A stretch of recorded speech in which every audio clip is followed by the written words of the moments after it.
الحمدللہ رب العالمین والصلاة والسلام علی سید الانبیاء والمرسلین۔ آج سحری اور افطاری کے کچھ مسائل ہوں گے اور ان کے اوپر ہی کچھ گزارشات ہوں گی۔ ایک یہ کہ سب سے پہلے سحری کے اندر جو کھایا جاتا ہے اور سحری کھانے کے متعلق ہمارے لیے کیا حکم ہے، اور رمضان المبارک کے اندر اللہ کے محبوب علیہ الصلوۃ والسلام کا فرمان ہے کہ تسحروا، حدیث پاک میں آتا ہے کہ آپ علیہ الصلوۃ والسلام نے فرمایا بھی سحری کیا کرو، فإن السحور فیہ برکۃ، اس لیے کہ آپ علیہ السلام نے فرمایا کہ اللہ تعالیٰ نے سحری کے اندر برکت رکھی ہے۔ اس لیے علماء کرام نے لکھا ہے کہ اگرچہ بچوں پر روزہ فرض تو نہیں ہے، لیکن بچوں کو اگر سحری کے اندر کچھ اٹھا کر کھلا دی جائے سحری تو اس سے برکت ضرور حاصل ہوگی۔ تو اس لیے سحری کرنا جو ہے یہ آپ علیہ الصلوۃ والسلام کا سنت عمل ہے، اور حضور نے اپنی امت کو بھی اس چیز کا حکم دیا ہے۔ بلکہ ایک دوسری حدیث مبارکہ میں آتا ہے کہ آپ علیہ السلام نے فرمایا کہ ہمارے درمیان اور اہل کتاب کے درمیان جو روزے میں فرق ہے نا، وہ سحری کا کھانا ہے، یعنی ہمارے اسلام کے اندر سحری کھانا ہے۔ تو اس لیے آپ علیہ الصلوۃ والسلام نے فرمایا کہ بھی سحری کھاؤ، اللہ تبارک و تعالیٰ نے سحری میں برکت رکھی ہوئی ہے۔ ایک معاملہ یہ ہے۔ دوسرا معاملہ یہ ہوتا ہے کہ سحری کب تک کھانی ہے۔ ایک بہت بڑا ایک مسئلہ پوچھا جاتا ہے کہ بھئی جب اذان ہو تو اس وقت کچھ کھا سکتے ہیں کہ نہیں کھا سکتے۔ ایک سوال یہ بہت کامن ہے عام طور پر۔ ایک بات تو یہ یاد رکھیے گا کہ پہلے مسئلہ تو یہ سمجھے کہ بھی سحری کا تعلق اذان کے ساتھ نہیں ہے، وقت کے ساتھ ہے۔ یعنی سحری کب تک کھا سکتے ہیں اور کب سحری کا وقت ختم ہوتا ہے، اس کا تعلق اذان کے ساتھ نہیں ہے بلکہ وقت کے ساتھ ہے۔ جو وقت مقرر ہوگا اس کے مطابق آپ نے سحری کرنی ہے۔ اس لیے کہ اذان دینے کے اندر کمی پیشی ہو جاتی ہے، بعض دفعہ کوئی 2 منٹ آگے یا 2 منٹ پیچھے بھی ہو سکتا ہے۔ اصل چیز جو ہے وہ آپ نے وقت کا خیال رکھنا ہے۔ اور پھر ہمارے ہاں جو کہ آج کل اللہ معاف فرمائے جو مؤذنین ہوتے ہیں وہ بھی ان چیزوں کا ذرہ برابر خیال نہیں کرتے، حالانکہ ان کو اتنا پتہ ہونا چاہیے کہ ان کی 1 منٹ کے آگے پیچھے سے کتنے لوگوں کا روزہ خراب ہو سکتا ہے۔ تو لہٰذا اس لیے مبنی بر احتیاط یہ ہے کہ آپ حد الامکان کوشش کریں کہ سحری کا جو وقت ختم ہونے والا ہے اس سے کم از کم 4 سے 5 منٹ آپ پہلے اپنی سحری ختم کر دیں،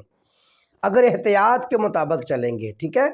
تو اس لیے جب اذان ہو تو اذان سے پہلے اگر تو صحیح اذان ہوتی ہے اور صحیح وقت پر ہوتی ہے تو یاد رکھیے گا کہ سحری میں اذان ہونے کا مطلب ہی یہی ہے کہ بھی سحری کا وقت ختم ہو گیا۔ اب یہاں پر کچھ لوگ یہ بھی کہتے ہیں، بھی روایات میں آتا ہے کہ جو بندہ جب تم میں سے کوئی بندہ سحری کر رہا ہو اور ندا آ جائے یعنی آواز آ جائے اذان کی، تو پھر جو ہاتھ میں ہے کہ اسے کھا لے، اپنی حاجت پوری کر لے۔ تو ایک بات تو یہ یاد رکھیے گا کہ دیکھیں جب ہمارے ہاں اذان ہوتی ہے نا تو اذان ہونے کا مطلب ہی یہی ہوتا ہے کہ اب سحری کا وقت ختم ہو چکا ہے، ایک بات۔ دوسری یہ ہے کہ دیکھیں اذان کا مطلب یہ جو روایت نقل کی جاتی ہے تو اصل میں حضور علیہ الصلوۃ والسلام کے زمانے کے اندر 2 اذانیں ہوا کرتی تھی، ایک اذان بلال ہوتی تھی اور ایک اذان عبداللہ ابن ام مکتوم ہوا کرتی تھی۔ تو اذان بلال کے متعلق اور اذان ابن ام مکتوم کے متعلق یہ حدیث موجود ہے بخاری اور مسلم کے اندر کہ سرکار دو عالم صلی اللہ علیہ وسلم نے ارشاد فرمایا کہ جب بلال اذان دے تو تم کھاتے رہا کرو، پیتے رہا کرو، یہاں تک کہ جب ابن ام مکتوم اذان دے۔ تو لہٰذا جب عبداللہ ابن ام مکتوم جب اذان دیتے تھے تو ان کی اذان تک آپ علیہ الصلوۃ والسلام نے فرمایا کہ کھاتے رہو۔ تو اس حدیث مبارکہ میں یہ حدیث بخاری اور مسلم شریف دونوں کے اندر موجود ہے کہ حضور نے فرمایا کہ جب بلال اذان دے تو تم کھاتے رہا کرو، پیتے رہا کرو، یہاں تک کہ عبداللہ ابن ام مکتوم جب اذان دے تو پھر چھوڑ دو۔ تو عبداللہ ابن ام مکتوم کی جیسے ہی اذان ہو تو کھانا پینا بند کرنے کا حکم تھا۔ تو لہٰذا آپ علیہ الصلوۃ والسلام کے زمانے کے اندر چونکہ اذانیں 2 ہوا کرتی تھی تو اس لیے اب اس روایت کو جو لیا جاتا ہے تو اس کو اندر یہ بھی ایک تعویل علماء کرام نے کی ہے کہ وہ جو اذان بلال ہوتی تھی اس اذان بلال کے وقت میں کھانے پینے کا حکم تھا، چونکہ وہ تو پہلے وقت میں اذان ہوتی تھی، یعنی سمجھے کہ تہجد کے وقت میں جو اذان ہوتی تھی۔ تو لہٰذا اذان آج کل جو ہوتی ہے تو جیسے ہی اذان ہو، اذان اس بات کی دلیل ہے کہ بھی اب وقت ختم ہو چکا ہے، لہٰذا اذان شروع ہو جائے تو پھر اس وقت کھانا پینا بند کر دینا چاہیے۔ لیکن میں احتیاطاً یہی کہوں گا کہ وقت کا بھی لحاظ رکھیں کہ وقت کتنے بار ختم ہو رہا، اس سے بھی اپنی بر احتیاط 2-4 منٹ آپ جلدی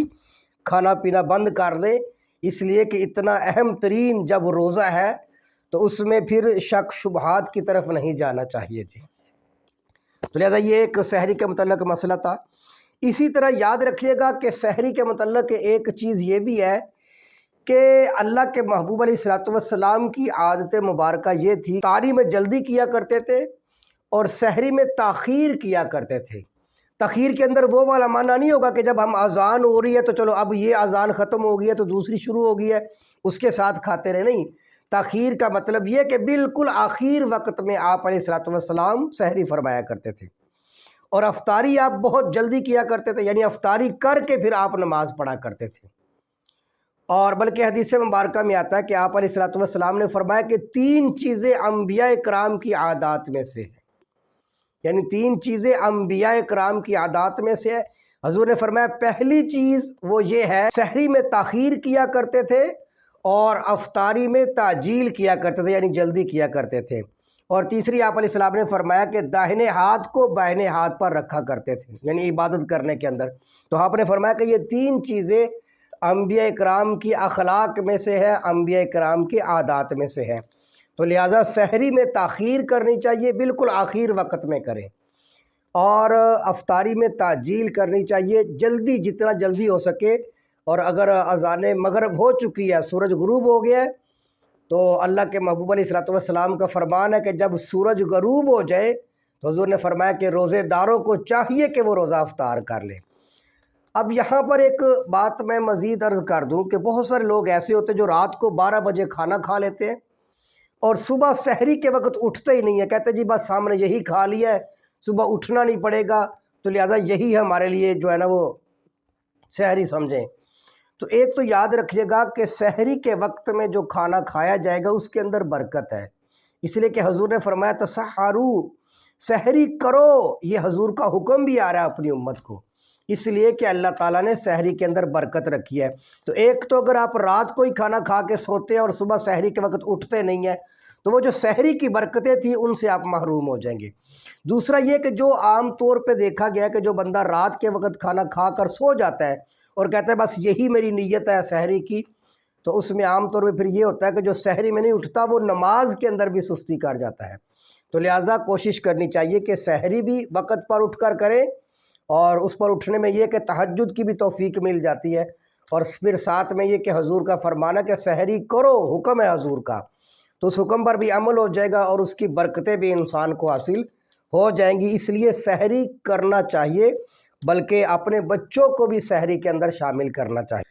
اسی طرح ایک مسئلہ یہ بھی آ رہا ہے کہ عام طور پہ افطاری جو ہے وہ کس چیز سے آپ علیہ السلام کیا کرتے تھے، اور روزہ افطار کس چیز سے مسلمان کو کرنا چاہیے۔ اس میں چند ایک چیزیں ہیں، دیکھیں حدیث مبارکہ میں جو چیز آپ علیہ السلام سے ملتی ہے وہ یہ ملتی ہے کہ آپ علیہ السلام کبھی کبھار تو آپ کھجور کے ساتھ روزہ افطار کیا کرتے تھے، تازہ کھجور کے ساتھ، اور کبھی کبھار آپ خشک کھجور کے ساتھ یعنی چھوارے وغیرہ کے ساتھ بھی روزہ افطار کرتے تھے، اور کبھی کبھار پانی کے ساتھ روزہ افطار کرتے تھے، یعنی تازہ کھجور کے ساتھ بھی حضور روزہ افطار کرتے تھے، اگر تازہ نہ ہو تو پھر خشک کھجور اور چھوارے کے ساتھ بھی آپ علیہ السلام روزہ افطار کرتے تھے، اور تیسری چیز آپ علیہ السلام کبھی کبھار پانی کے ساتھ بھی روزہ افطار کر لیا کرتے تھے۔ جہاں تک نمک کے بارے میں ایک مشہور بات ہے آج کل کہ لوگ کہتے ہیں جی نمک کے ساتھ روزہ افطار کرنا بھی سنت ہے، میں نے کبھی کسی احادیث مبارکہ میں حدیث کی 6 بڑی کتابوں کے اندر مجھے تو یہ روایت کہیں نہیں ملی کہ آپ علیہ السلام نے کبھی نمک کے ساتھ روزہ افطار کیا ہو۔ بہرحال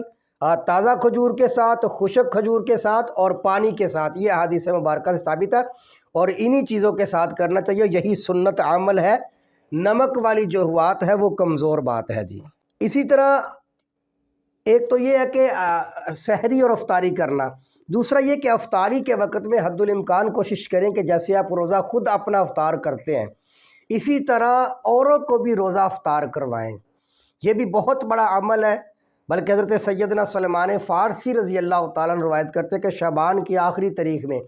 آپ علیہ الصلوۃ والسلام نے بہت خطبہ لمبا دیا ہمیں، اس میں آپ علیہ الصلوۃ والسلام نے رمضان کی برکتیں اور رمضان کے سارے مسائل کو بیان فرمایا۔ اسی میں آپ علیہ الصلوۃ والسلام نے فرمایا کہ جو بندہ کسی کو روزہ افطار کروا دے گا اللہ تبارک و تعالی روزہ افطار کروانے والے کو بھی اتنا اجر عطا فرمائیں گے جتنا کہ روزہ رکھنے والے کو اجر اللہ پاک عطا فرمائیں گے۔ تو صحابہ کرام نے سے عرض کی یا رسول اللہ صلی اللہ علیہ وسلم، ہم میں سے ہر شخص جو ہے وہ اتنی طاقت تو نہیں رکھتا کہ وہ اوروں کو روزہ افطار کرا سکے۔ تو آپ علیہ الصلوۃ والسلام نے فرمایا کہ اے اللہ کے بندو، ضروری نہیں ہے کہ آپ ان کو بہت ساری چیزیں، آپ نے فرمایا کہ اللہ تبارک و تعالیٰ یؤتی اللہ ھذا الثواب، اللہ تعالیٰ یہ ثواب اس شخص کو بھی عطا فرما دیں گے جو کسی مسلمان کو روزہ افطار کرواتا ہے لسی پلا کر۔ یعنی اگر لسی کسی کے پاس ہے، یعنی دودھ کے اندر پانی ملا ہوا ہے، تو آپ وہ لسی بھی اگر کسی کو پلا کر روزہ افطار کروا دیں گے اللہ تبارک و تعالیٰ پھر بھی روزے دار ہی کی طرح آپ کو اجر و ثواب عطا فرمائیں گے۔ اگر حضور نے فرمایا لسی نہیں ہے تو حضور نے فرمایا تمراتن، ایک کھجور کھلا کر کسی کا روزہ افطار کروا دو، اللہ تبارک و تعالیٰ اس پر بھی تمہیں روزہ دار ہی کی طرح اجر عطا فرما دیں گے۔ اور پھر حضور نے تو کمال فرما دیا، فرمایا کہ اگر کسی کے پاس لسی بھی نہیں ہے،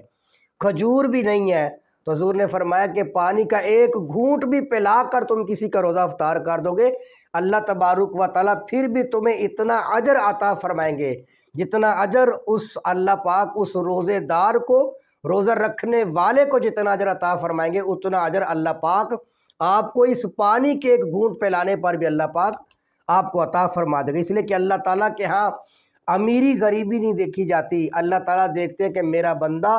میرے ساتھ کتنا مخلص ہو کر، اس کی نیت کیسی ہے، اس کا اخلاص کیسا ہے۔ تو لہٰذا یہ سحری اور افطاری کے جو کچھ مسائل تھے وہ میں نے آپ کے سامنے ذکر کر دی ہیں۔ اللہ تبارک و تعالی ہم سب کو قرآن و سنت کے مطابق زندگی گزارنے کی توفیق عطا فرمائے، اور اللہ تعالی رمضان کی برکتوں سے ہم سب کو مالا مال فرمائے۔